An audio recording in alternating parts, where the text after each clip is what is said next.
I think we can get started because we've got a lot to do in a somewhat short period of time. So welcome to the second to last workshop for this year's New Jersey Association for Lifelong Learning Conference. Thanks for coming on a Saturday morning. This is one of my favorite parts of the conference, and we've been doing this almost as long as we've been having the adult learner writing contest. I think we have had it each year, at least starting the second year, where we invite in some of the adult learners who have won the adult learner writing contest. So when we did it in person, it was nice to be able to give them a certificate and hand them a check in person. Can't do that online. I suppose we could set it up with cameras and things like that. But so instead, we'll have to be happy with hearing from them directly about their work. So I just want to, at this top of the workshop, I just want to thank all the writers, whether they won or not, for participating in the contest. It's always an honor to read what people have written. We ask students, in classrooms when they write, to take compositional risk, right? Like sharing something that you wrote and having other people look at it. That's a leap of faith, right? That other people are going to treat it with respect and really listen to it. So I really want to applaud the writers for taking that compositional risk. That's not something that everybody is comfortable doing.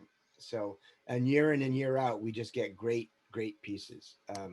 So it's always hard to like narrow it down to, to winners.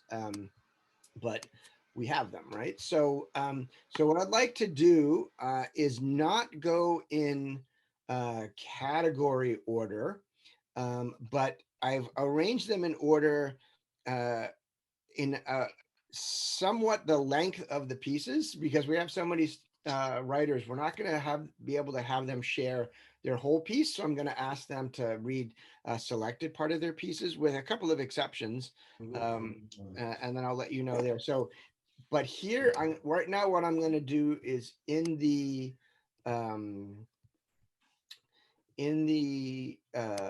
chat, I'm going to drop a link for the collection of stories that we're going to hear this morning. So it's kind of a preview of what the magazine is going to look like.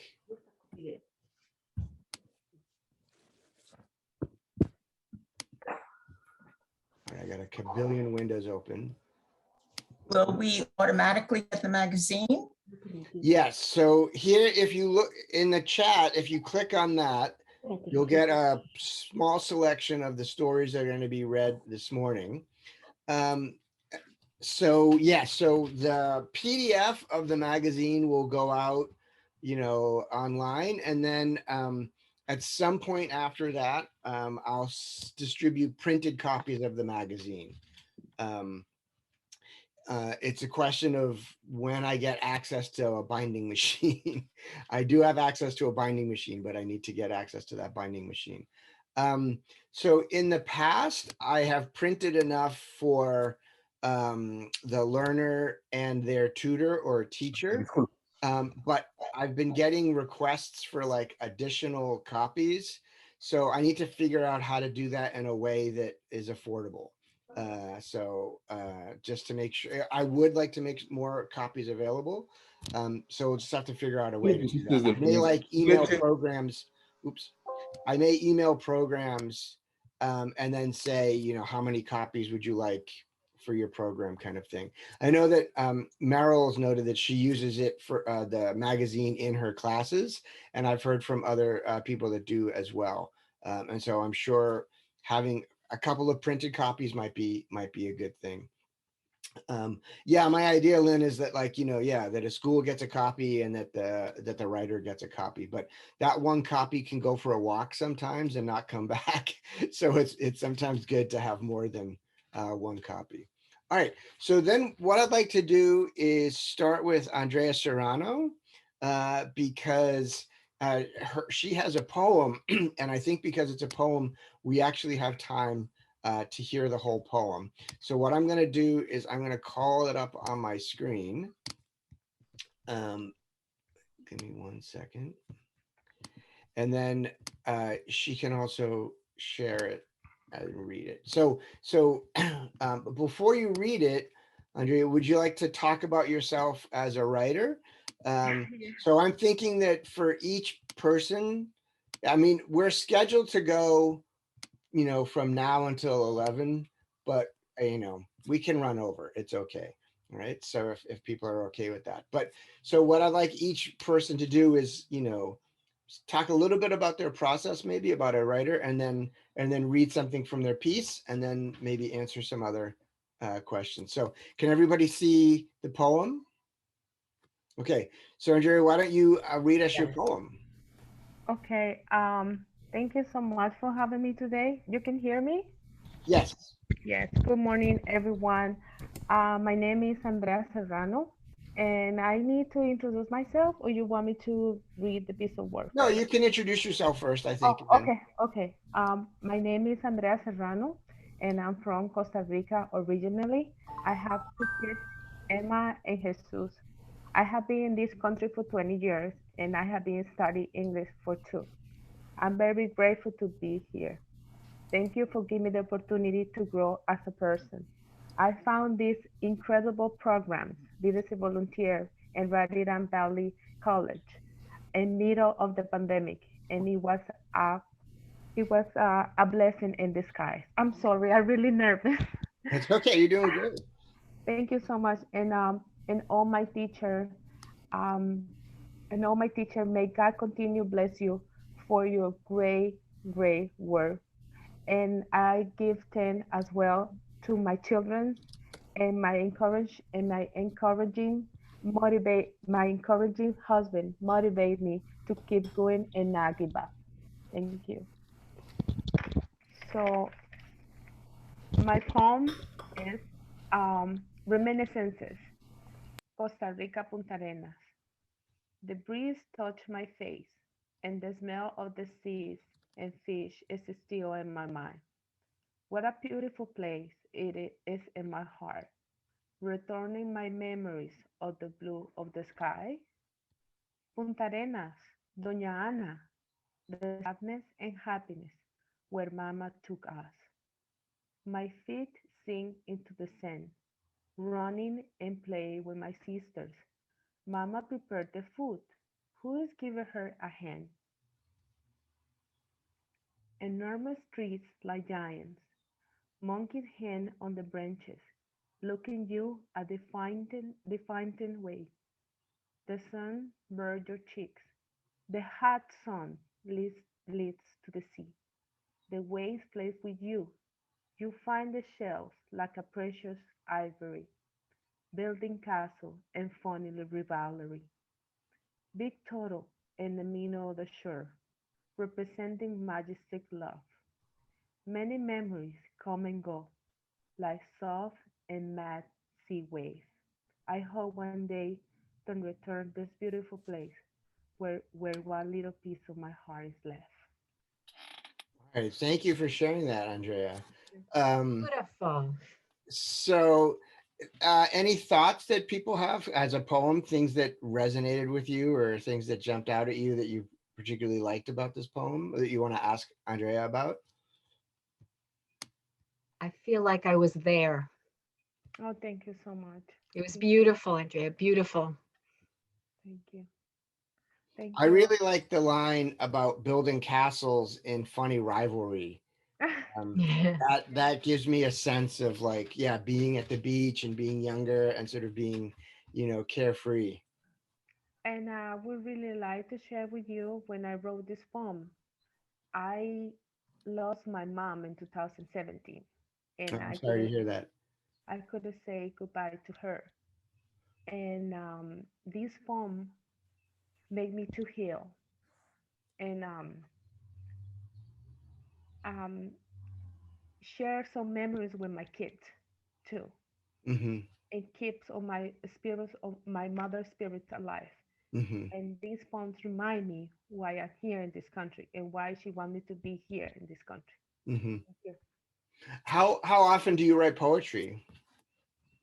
Uh, now, um, every 6 months, or every when I Okay. got the, or when I got the inspiration, when I got time. Uh-huh. But I really write poem, memoirs, or even I like to write about kids stories about the Cookie and her adventures. Actually, Okay. Cookie is my pet. She's Okay. next to me.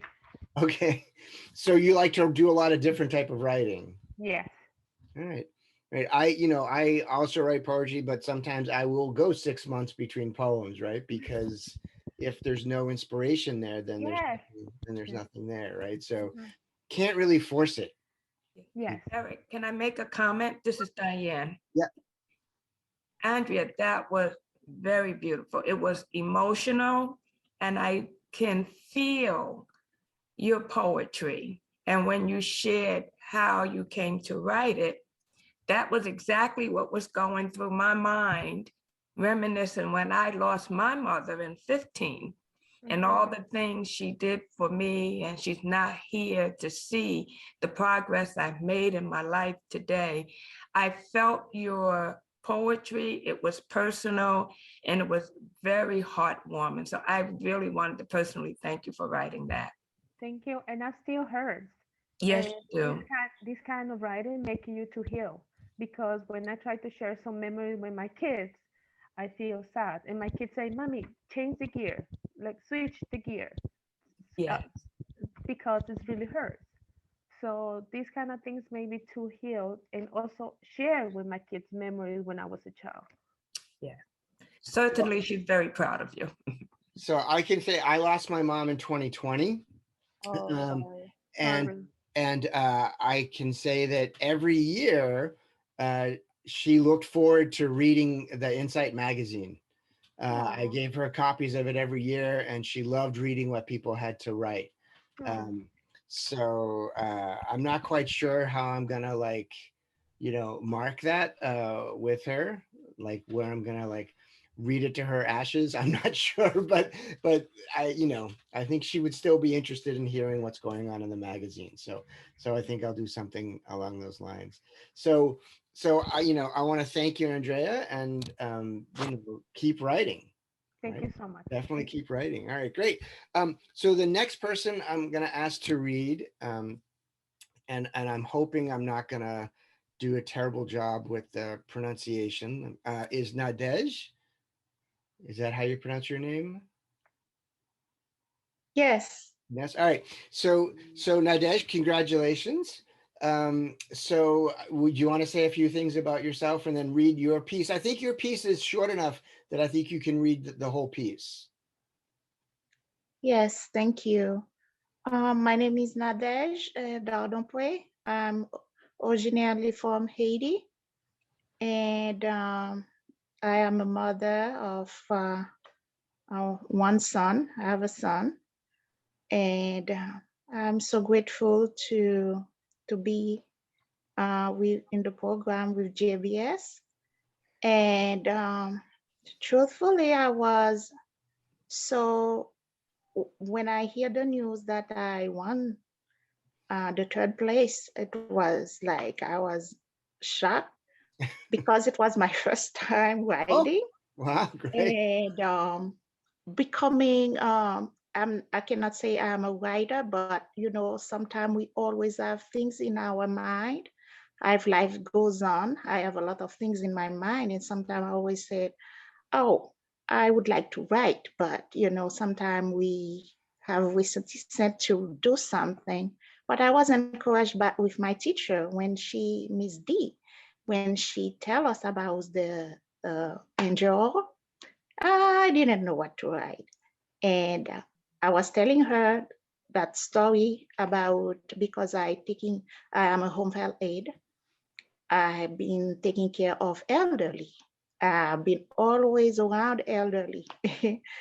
So, and she mentioned, wow, that's a great story. Since I didn't know what I was going to write something else, and I'm thinking, but I didn't know how to begin. And here I go with that story.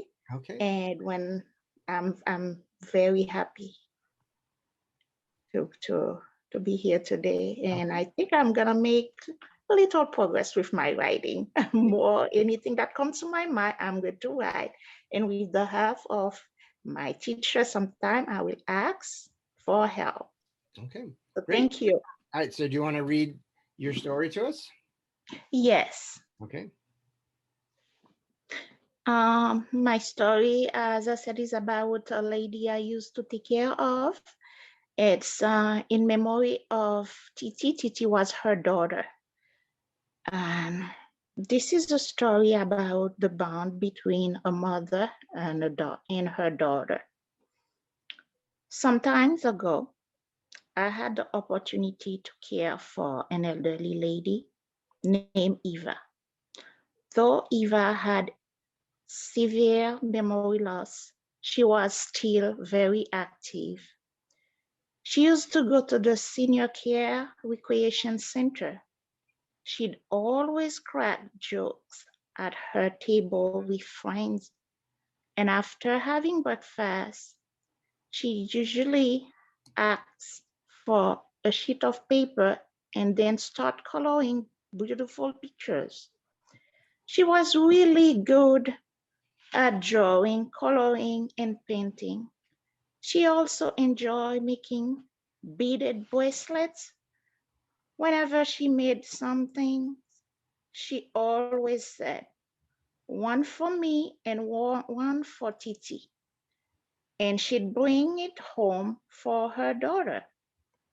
Eventually, I had the opportunity to meet Titi. She was very friendly. She told me how her mother called her name nonstop, especially at night. Titi was a very patient woman. Titi often said she was going to retire soon just to take care of her mom. And yes, with time, she did just that. Sadly, within 5 months of her retirement, Titi suddenly passed away. I was very sad when I got the news about her passing.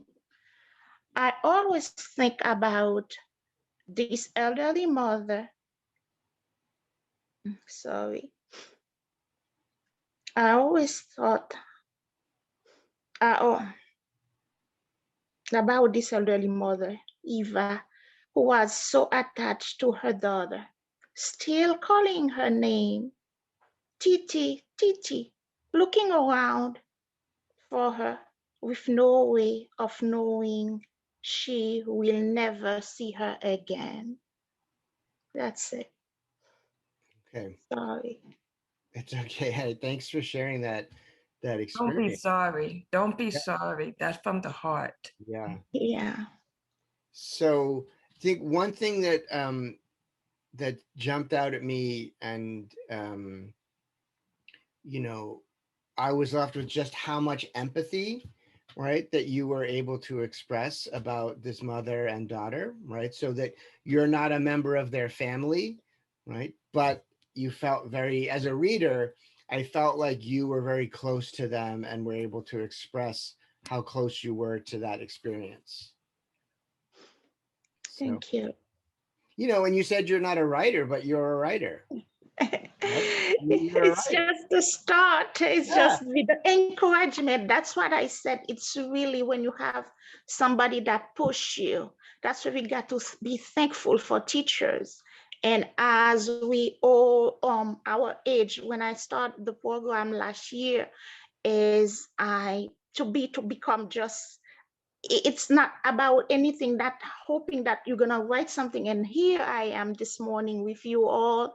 I am so thankful for that, and for the teacher that gave me the understanding of when somebody push you to do something. Because like I said in the beginning, I was like, oh, I don't know, it's a long time I don't write. And to be encouraging by doing something. Thank you, Angel.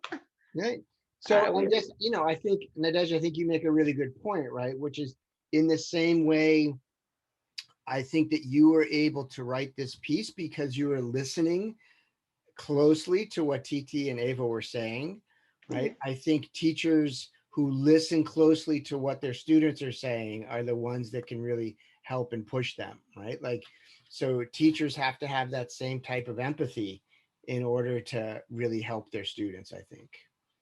Yes. So, And make me think every day. The one thing I would say about being a caregiver, and even sometimes with the no the do and the don't, and there is people out there, the elderly, sometimes they don't have a close family with them.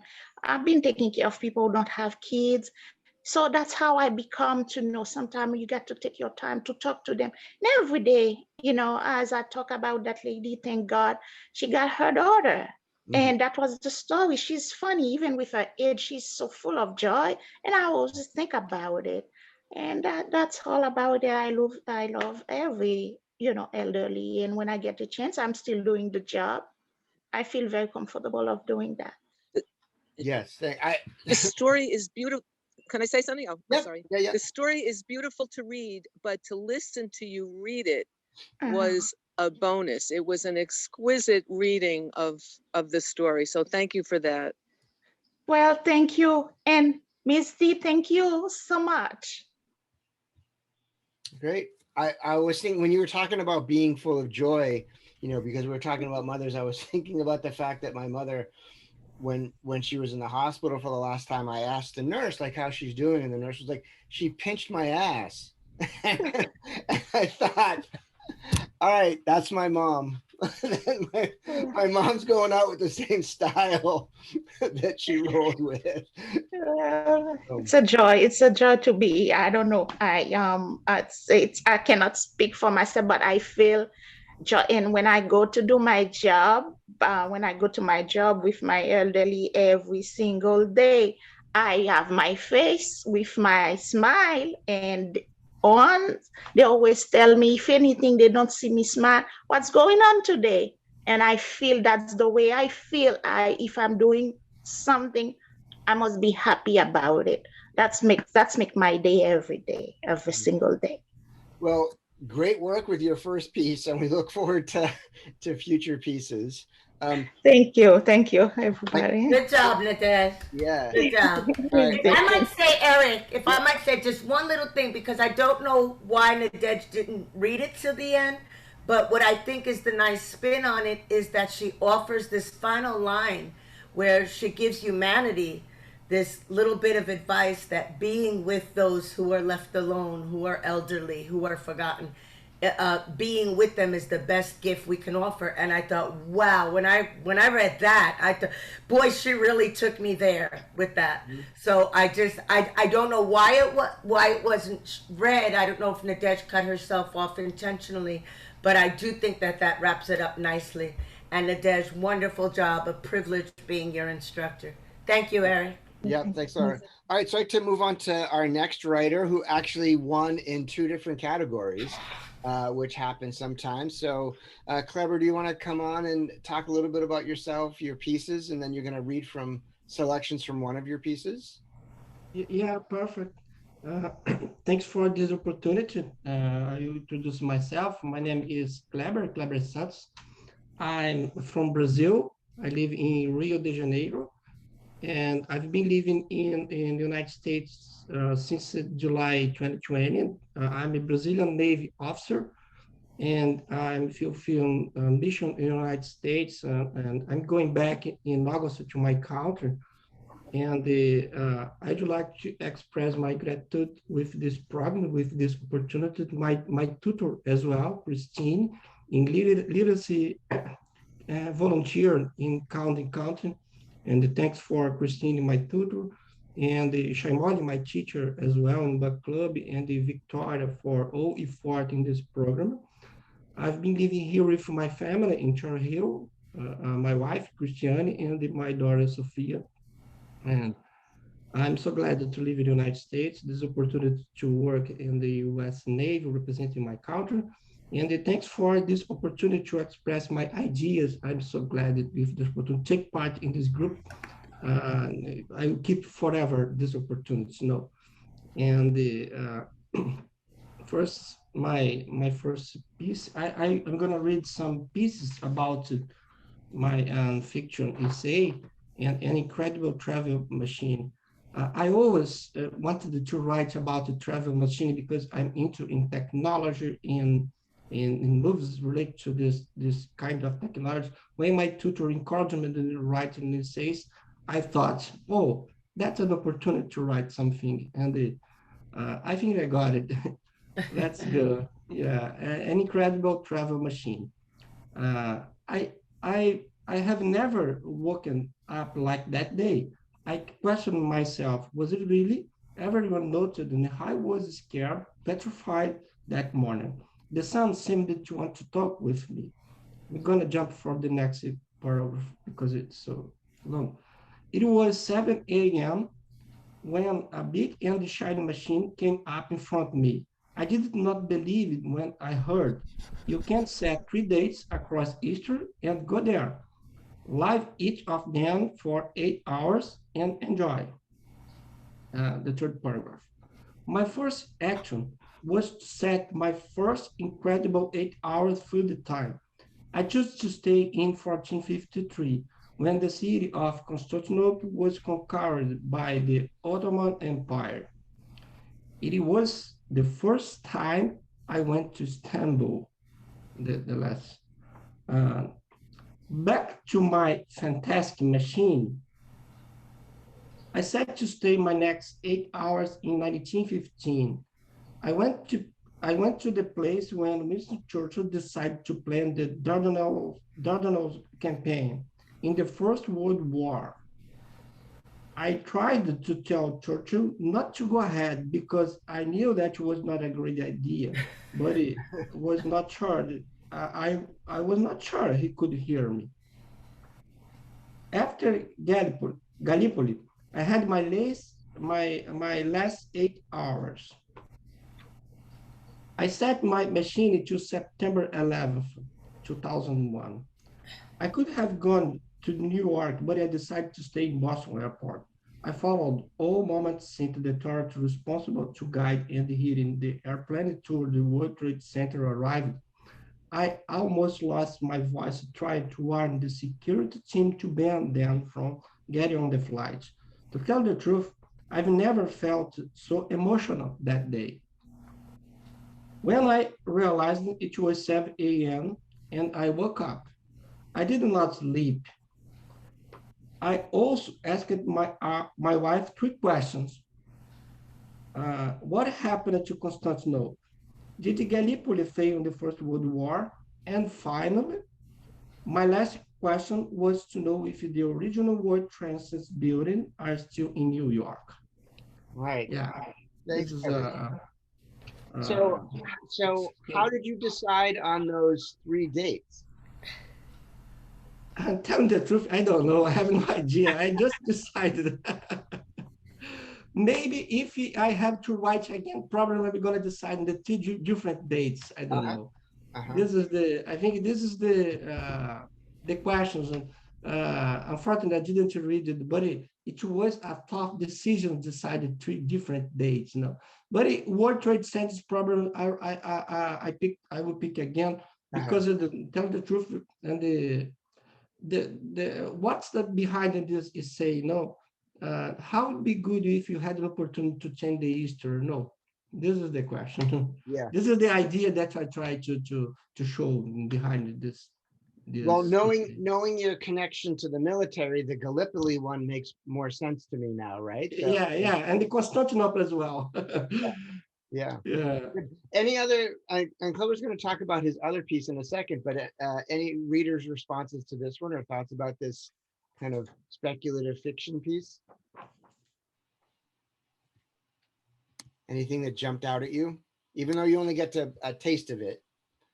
Somebody is saying in the chat, Gleber, that people they love time travel pieces. Can I say something? Yep. It was like funny and creates in my mind like a nice idea. If you really could do those things, that would be very amazing. Yeah. Sometimes I think that sometimes it's nice to dream about. Yeah. changing things in the past. And Stephanie, I think as a reader, it's hard not to start to think what you would pick, right? Yes. Like, when you read a story like this, you're like, okay, so that's what the narrator picked. What would I pick? Like, what 3 dates would I pick? You know. Yes, exactly. So, Stephanie, what date would you pick? The last one, September 11. That I remember the day I was a little girl, but I remember the news. The world was, so sad and crazy about what was happening. Mhm. Yeah, that Maybe one. maybe in the chat, other people can put what dates they would pick. So to go. So yeah, so I think that's an interesting story. So Yeah, okay, Clever. I'm into reading Mr. Church as well. And the Churchill was essential in the Second World War, was great for working. But I remember that in the First World War, it didn't work well. Yeah, Because yeah, Gallipoli, yeah. yeah. So Clever, you also had a nonfiction piece about how the smartphone became essential in life. Do you want to say a few things about this piece? Yeah, perfect. This speech, before I'm going to start reading, this speech is because, and also I'm a military from Brazilian Navy, but I graduated in business administration, In my college, I remember that Michael Porter is the best author related to the strategies. He's an American author that was he graduated in Harvard, and I consider Porter a genius because he predicted not only smartphones, but many products could substitute only products in the future. The smartphone, in my opinion, is the sign of this work from Michael Porter. This is the reason the smartphone is essential for us right now. But Porter could predict this and 40 years ago. And can I start? Sure. Perfect. How the smartphone became essential in life. Life used to be different 4 years ago. People used to use different products to satisfy their needs, such as looking for a road or even waking up in the morning. I'm gonna jump to the third paragraph because it's so long. According to Michael Porter, a famous American author who published an article at Harvard University in 1979, there are 5 forces that can affect how the companies make profit related to the behavior of consumers. One of these forces is called the threat of substitute. This article showed that new products will rise to replace other based on customer necessity. Porter predicted in 1979, before the tech boom we had in the 90s, in this context, the substitute products would affect all industries, forcing companies to reinvent themselves to survive. Did Porter predict a smartphone as a substitute for many products? Smartphone, the last part. The smartphones are and will be present in life forever because they have increasingly gathered in a variety of products. As a result, people can satisfy their needs in just one small product, such as listen to music and take a picture, or even getting the bill paid. Michael Porter is considered the genius who predicted how the threat of substitutes could affect not only the company's profit, but also the consumer behavior. I can't see my daughter look for a destination on a paper map before. Yeah. This is the question is in the past, you had different products. You have a GPS, you have a paper map, you have a camera, you had a alarm clock. Now we don't need many products. You need just a small smartphone like that. I have my GPS, my map, my alarm clock, my camera, my video. Porter predicted 4 years ago. Yeah. This is my essay. All right. Thanks. Thanks, Kraber. So yeah, I think the essay I think was clear and to the point, right? And talked about kind of how the smartphone is changing the way that we do things. I certainly use my cell phone as a GPS. but I never pay my bills on my cell phone because I don't trust it. No, no, no problem. Don't you worry. It's easy and it's safe. Yeah. Try that, you will never regret. Yeah. All right. Thanks, Kleber, for contributing to multiple categories, and congratulations for winning in multiple categories. I appreciate you and so glad. And thanks for this opportunity. All right. Thanks, Kleber. So I'd like to move on to our next winner, which is Monica. Monica, do you want to introduce yourself and say a few things about your piece?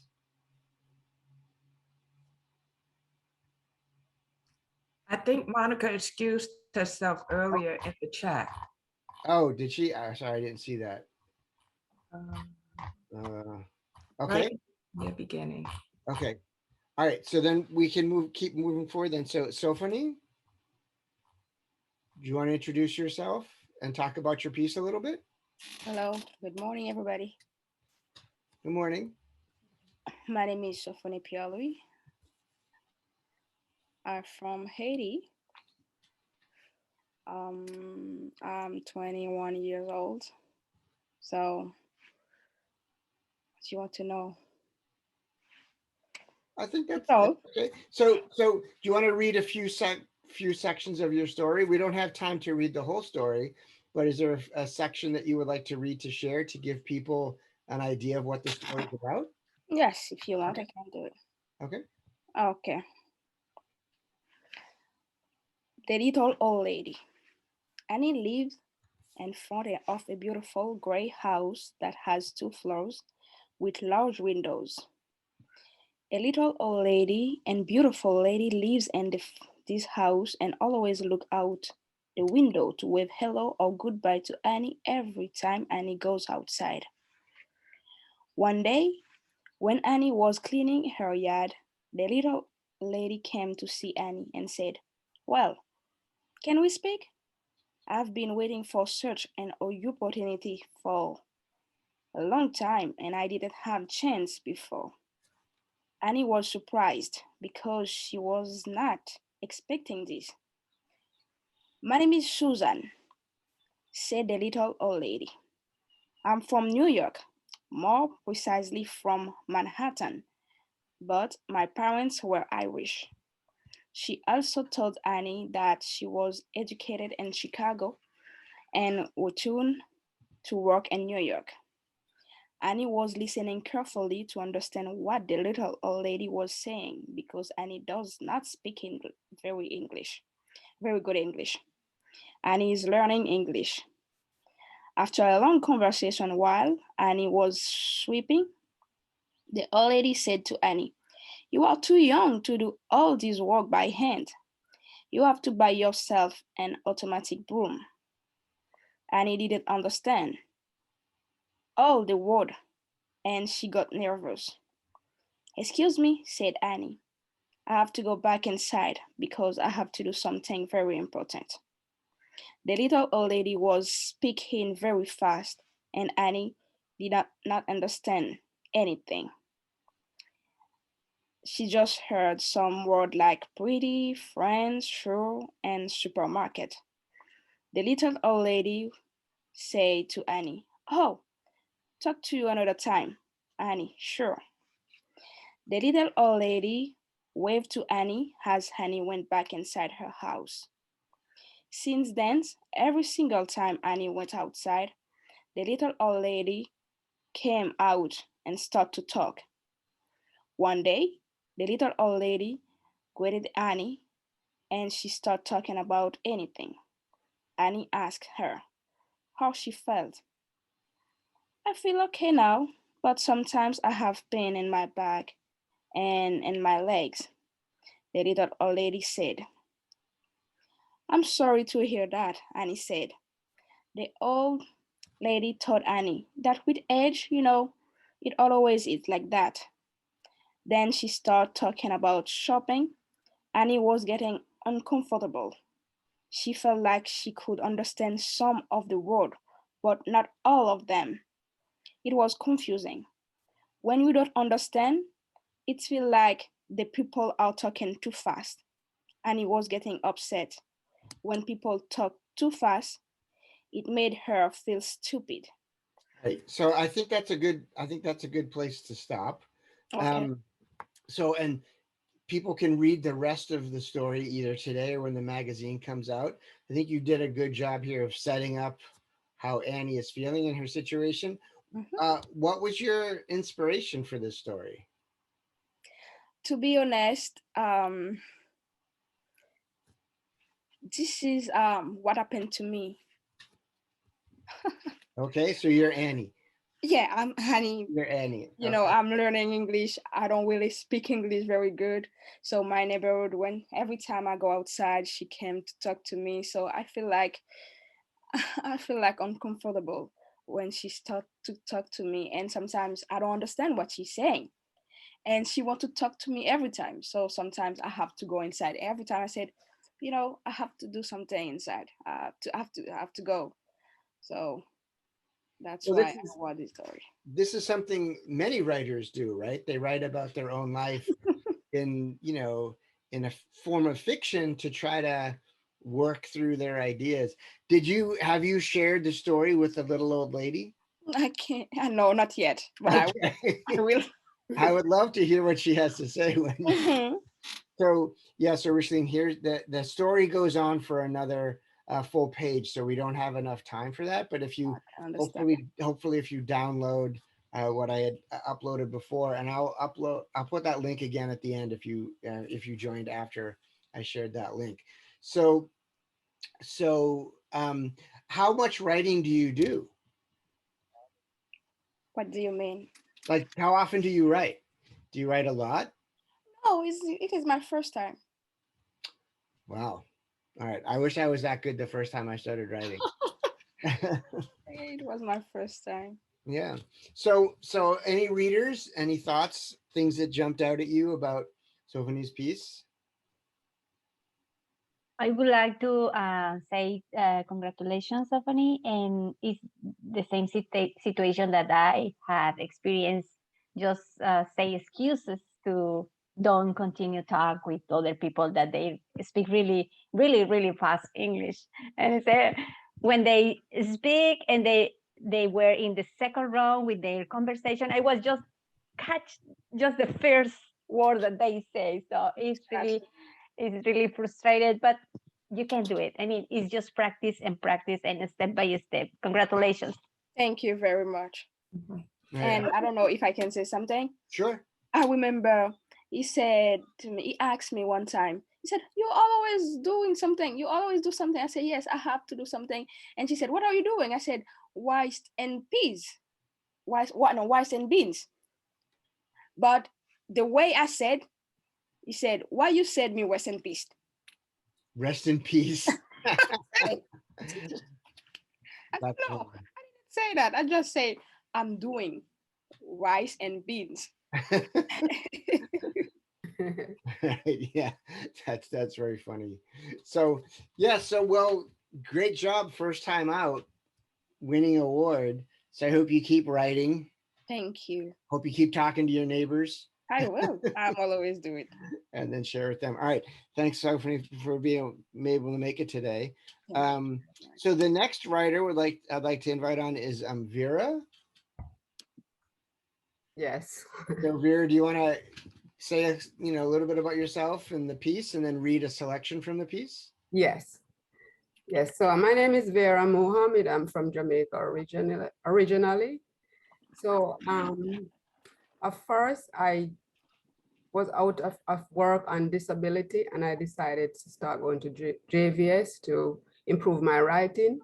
I mean, my reading and my writing. And I had no experience in writing before. So this is my very first piece, and I had no intention of writing this piece. But when my teacher, Mr. Smith, told us about the competition, and he asked if I'm interested in writing, and I told him, I don't have any experience. I don't know how to do this. And he said to me, "Come on, Vera, you know how to do it. You know how to do this." And I thought about, well, my teacher said I know how to do it. Maybe he sees something in me that I can't see in myself. So I gave it some thought, and I decided to write about this piece that I've never spoken about in my life before. after I had this horrible experience as a child. And I had other siblings that were born after this experience, and I didn't discuss it with them. It was just something that is in the deep recesses of my mind. And I wonder why I never talk about it. And I decide to give it a try and see if I have emotionally, I would be able to do it. And I gave it a try. It was a very difficult piece, and it opened up my wound, but I decided to do it anywhere to see what would be the outcome. So this is what it is. So, Okay. yeah. Well, I mean, so Vera, I think that's an example of what I was saying earlier about students taking what teachers call compositional risk, right? Mhm. Putting yourself out there, as you said, reopening a wound and exploring it is very difficult, right? But the hope is that you gain something in the process of re-examining it. So what Yes, part I did, definitely. what part of the piece would you like to share? Let's see. Okay, let's just do the first part. Okay. That's what jumped out of me when I decided to write it. I remember how I was called this name at school, and the reason for it is because I'd lost two of my siblings. Yeah, so I'll just start from the beginning. Yeah. So my name is Vera. I'm writing this memoir on March 23rd, 2022. My peers at school called me dead and awake when I was 10 years old. At the tender age of 10, I was faced with adversity. I suddenly found myself grieving because I had lost two of my siblings who passed away just hours apart.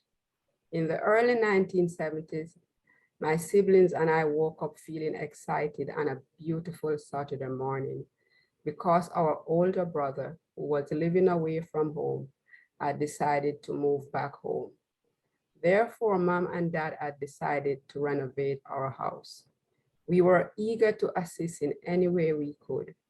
They had prepared lots of foods and other treats for us. We had fun working because Big Brother Joe is a jovial person and made lots of jokes. At the end of the workday, Dad said everything went as planned, and we were pleased to know that things went well.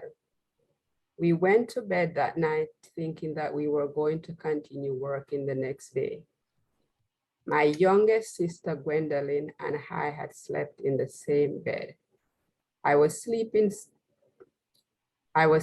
soundly when I heard an unusual sound coming from my sister that woke me out of my sleep. I quickly noticed that something was earnestly wrong. So I immediately rushed to Mom and Dad's room to let them know that my sister was ailing. They came and tried to alleviate the problem, but to no avail. Next, Dad told me, "Get dressed quickly. I would like you to come with me to seek help." I did what I was told willingly. This happened in the wee hours of the morning, and I looked through the window to check just how dark it was outside. It was pitch dark. However, Dad made a torch for us to see. I was born on the island of Jamaica and was brought up in deep rural area. In the early 1970s, there was no electricity in the community. Therefore, we were further challenged due to the lack of easy access to mainstream medicine.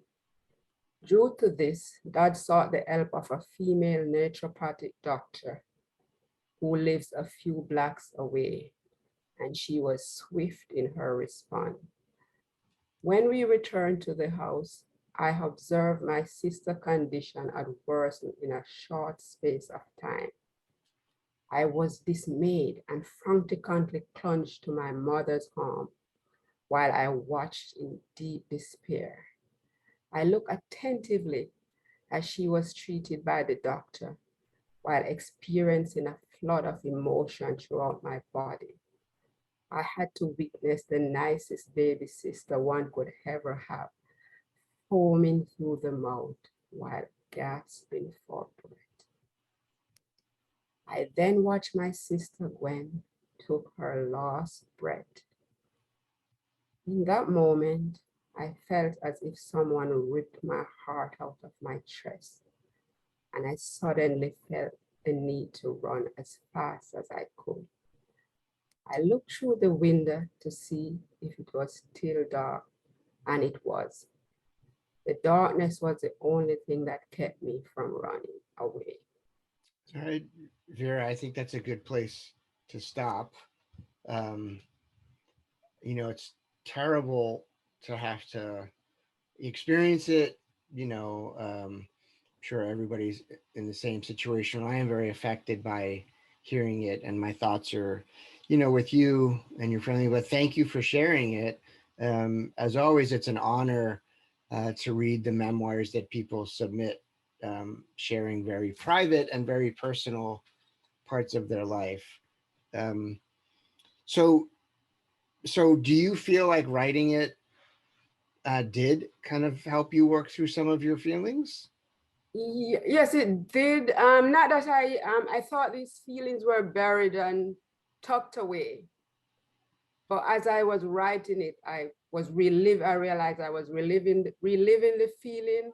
I was seeing myself, my younger self, my former self there, and that's kind of, it opens up my wound. But at the end, I felt, I don't even know how to explain how I felt at the end, but I'm glad I did write it. Yeah. Okay. Yes, I kind of put some closure towards, yeah. So it's like it's in a different place now. Yeah. Okay. Than it was before. Yeah. All right. Well, thank you for sharing such a personal and touching story. And if anybody has any thoughts before we move on to the next writer. Hi, Eric. I just want to share that I think it's wonderful that they are writing in that nature, because it's also therapeutic. Because a lot of times we think we let it go, and then when we come back to it, the wound we open, but it is therapeutic for us, in the long run. Mm-hmm. And for the listeners too. For the listeners. Mm-hmm. And I think, Vera, one of the things that you pointed out was that, and maybe everybody, all the writers can share this, that I think writing is best when you don't know what's going to happen when you start writing, right? Like if you already know where you're going to go, that's kind of boring, right? Mm-hmm. Like you already figured that out, right? But so when you start writing and you're just experiencing it, mm-hmm. then that's when writing is really exciting, I think. Mm-hmm. And scary, right? It can be scary too, right? If you're digging up things that you thought that you had moved beyond. Yes. So. Yes, yes. I definitely thought I had moved beyond. I had no idea that it was going to be so emotional, but once I started, I decided to continue. Yeah. Okay. Oh, great. Thanks for sharing, Vera. So, so everybody can read the rest of the story in the download and then in the full magazine. On a somewhat lighter note, on a definitely lighter note, the next writer that I'd like to invite on is Stephanie. Hi. Yes. Stephanie, do you want to say a few things about yourself and then the piece? Yes. I'm Stephanie Mandible. I'm from Venezuela and also from Dominican Republic. Well, I lived there for 5 years before I came here. I'm living here since last October 2021. And my teacher was Meryl Silver, who is here in the conference. She was very, very helpful with this writing. It was very interesting, nice, and very helpful how she was. We were, talking about this for some days before I submitted, and yeah, thank you for the opportunity of this, because every time that we try to do something in other language is a challenge, and you learn, and I enjoy it. Good. So what part of the piece would you like to share?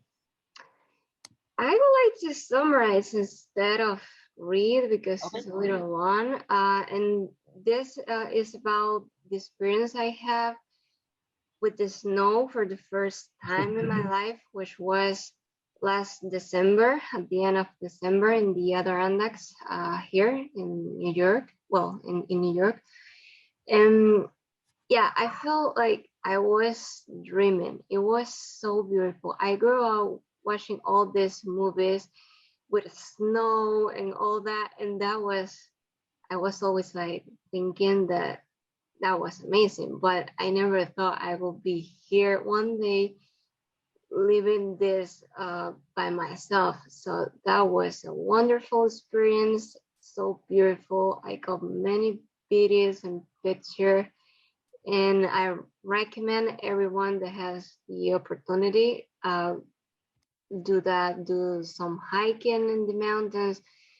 I think we are blessed in this country. We have so many things to do, beautiful landscapes, gorgeous animals. I'm in love with the nature and the landscapes here. Is that you consider the thing that I highlighted here? Okay, yes.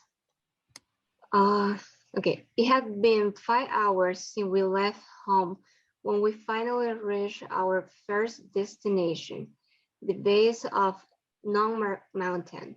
Once we arrived at the parking lot, everything started to improve. There was even more and more snow, snow everywhere. It seemed like a dream in the North Pole. In my adult head, it felt like a motion of a 5 years old child opening gift. That day we hiked a trail which in total took us about 6 hours. I cannot put into words how beautiful everything was. As we climbed higher and higher, it got even better. The world was all white, cold, sunny, and beautiful. I even saw a deer, which I love, as I do all nature. What I really like here is the where you talk about white, cold, and sunny. How for those of you that have been like outdoor hiking, it can be cold and sunny at the same time, right? And Yes. that feeling, that sort of, it's sort of like, as you said, it's like a dream, like you know, Mm-hmm. 5-year-old, like it's beautiful, it's cold, it's sunny, it's like all these things at the same time, right? And so Yeah. I think you captured that in your story about how all of your senses were being Mm-hmm. a little bit overwhelmed. Yeah. In my mind, I came from a very hot weather country. So it was like in my mind possible to have all those things together. I, no, a lot of snow and sun because Dominican Republic is really hot. And obviously we don't have snow. Yes, and as someone's saying in the chat, that we need to revisit that 5-year-old often, right? Like the kid that's inside us, we need to Yes. let out, you know? Yes, that's how I felt. Like I try to enjoy it so much, and I remember that as a very, very beautiful experience. I wish my family and friends could live that. Yes, it's really beautiful up there.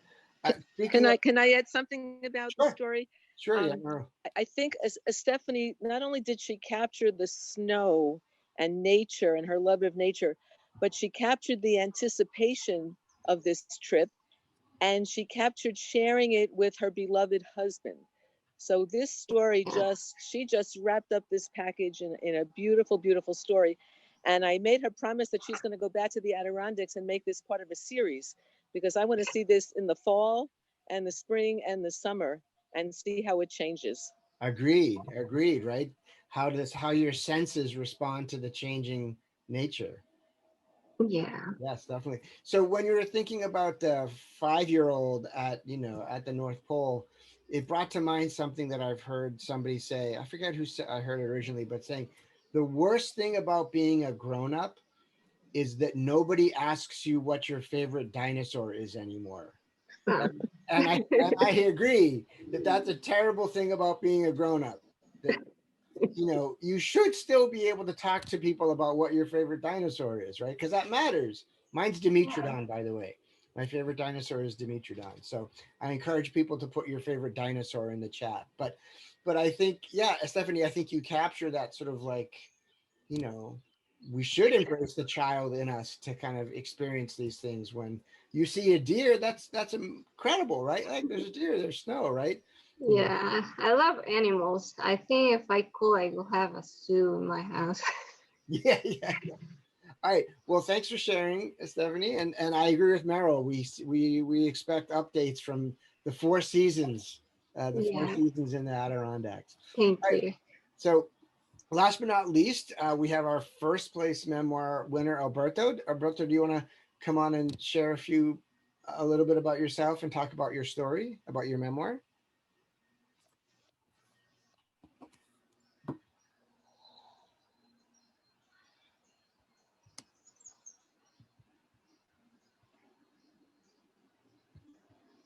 Alberto, if you're speaking, you're muted.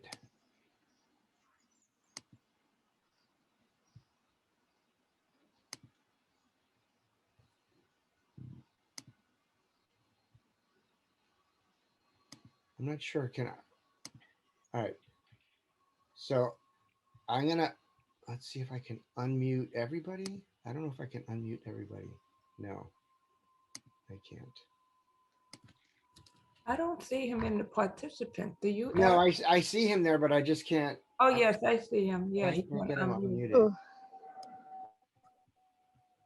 All right, so maybe while we're trying to get Alberto unmuted, one of the winners who wasn't able to make it today because of her schedule, her teacher's here to talk about her poem. We don't have time for her to read the poems, but do you want to?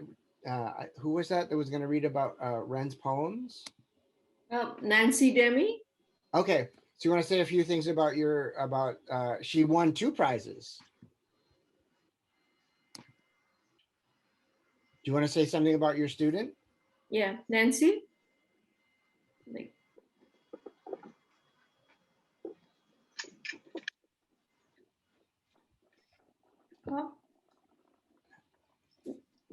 Nancy, you're unmuted if you want to say a few words. Oh, yeah. Now it's right. It's my fault. All right, sorry, we got Alberto. My fault. So sorry.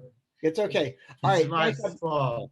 It's okay. Yeah. Alberto, do you want to introduce yourself and then talk about your piece? Yes, my name is Alberto. I was born in Portugal. Now I'm an American citizen, and I'm a retired person, and so I living parts of time in the United States and others in Portugal. So I write and read essentially for relax. For me, the best way to relax is read and write, mainly read. In this case, I recall my childhood and how I start to learn how different is the situation in Portugal today from back then. And the important thing is in a lot of parts of the world, mainly in Asia and Africa, a lot of children have no conditions to learn, go to school, to no schools, no teacher is not affection, not a smile, and in some cases, children instead abuse, pain In the book, use a gun. It's my recall, this is essay, it's poor essay, is first of all to relax, to recall my childhood with myself, and at the same time, ask for attention for a lot of children all over the world who have no conditions to learn and suffer of violence. So, Alberto, do you want to read the beginning of your piece? Okay. Okay. In my memory, I can't find accurately how old I was when I had started in preschool. I have the idea that I was between 2 and 2.5 years old. However, I'm sure I walked about 1.5 miles between my home and preschool. Why did that happen in this way? Back then, what I call a preschool in reality was a house owned for two old single sisters called masters, who in some way taught a mix of things to children, such as a relation to write, read, and count. Some girls who had left from the school, who had been graduated from elementary school, attend that home to be taught to sew and knit.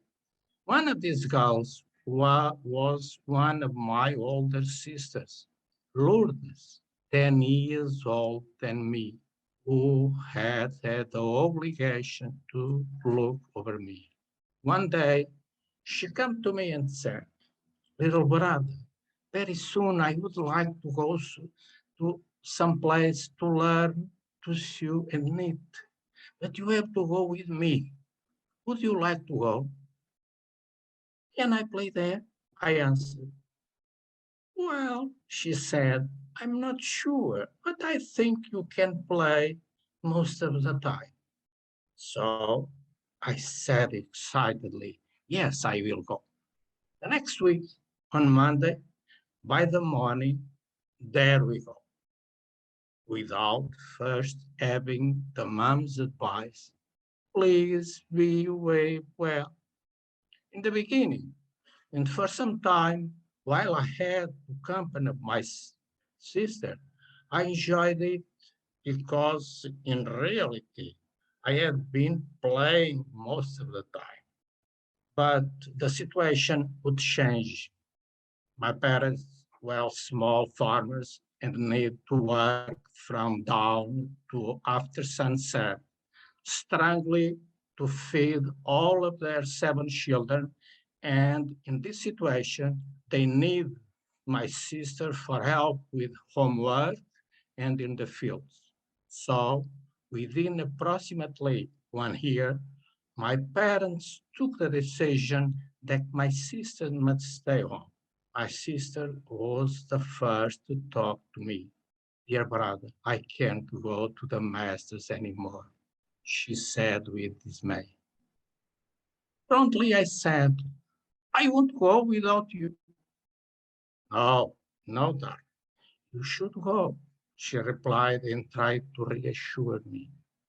Later on the same day, my mom talked to me too and explained to me the reason my sister couldn't continue to go with me and added, "But you have to go because it's very important for you to learn to read, write, and count. Can you understand that?" "But mom, the way is so long and I am afraid." I begged my mom to stay home, but didn't worth it. So thanks, Alberto. So, for when people download the rest of the packet and see the magazine, they'll see what happens next when you're going to school on your own and the impact on your sisters.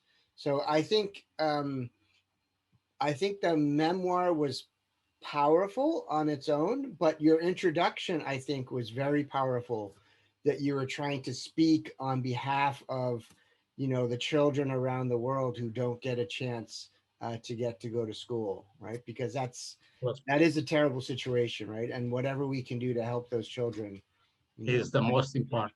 Yeah, it's really the most important thing. So I really thank you for sharing this very, very heartfelt story and connecting it to, not just your own story, but other people's stories too, right? The stories of other children and families around the world. So, all right. Any quick thoughts on Alberto's piece?